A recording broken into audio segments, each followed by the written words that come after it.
I'm Clara Jones, Clara B. Jones, and I want to talk about terminology in social biology. There are a few things that concern me. The reason I want to make this presentation about terminology is that I think we all want a comprehensive science of social biology, and also many of us would like to see general formulations, general principles, general laws of social biology, of social behavior, of social organization. My comments today apply primarily to the empirical literature, simply because in the theoretical literature, notation and assumptions are frequently, if not always, made explicit. I'm also talking primarily about the vertebrate literature, because terminology in social insect literature is generally of a Hamiltonian nature, generally follows the Hamiltonian schema, which I will be advocating today, so that we can create general formulations from social microbes all the way to humans.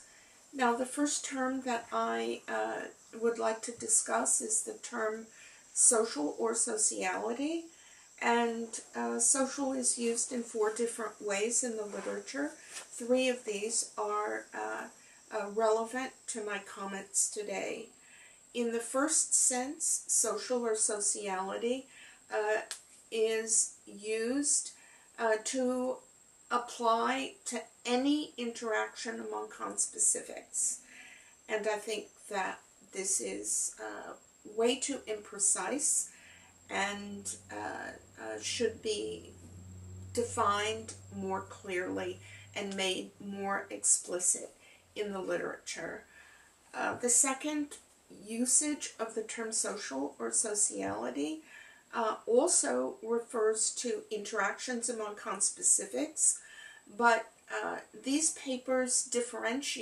authors differentiate between positive interactions and negative interactions.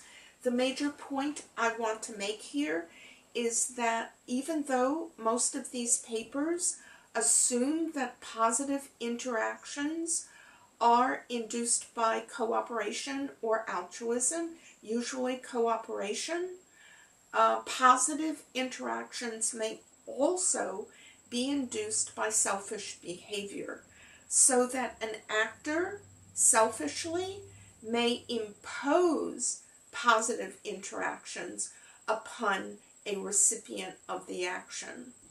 And such imposition may occur by coercion, by force, by persuasion, as often occurs in humans, or may be a function of exploitation, such as social parasitism or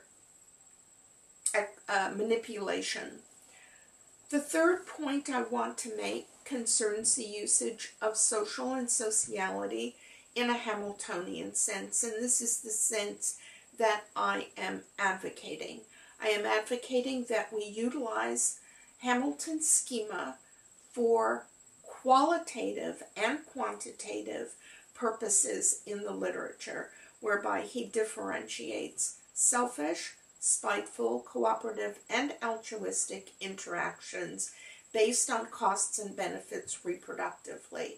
In Hamilton's system, there are 2 and only 2 social interactions noted, and that is cooperation, as we all know, and altruism. Hamilton defined a social interaction as one in which an actor facilitates the reproduction of a recipient.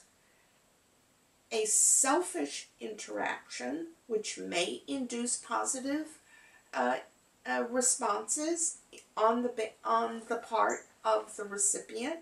A selfish interaction is one in which an actor gains at the expense of a recipient's reproductive success or reproduction. These are concerns of mine These are issues that, in my opinion, have not been clarified in the social biology literature, particularly the social biological literature on vertebrates, and I think this ought to be done again so that we can have a comprehensive science of social biology. Thank you.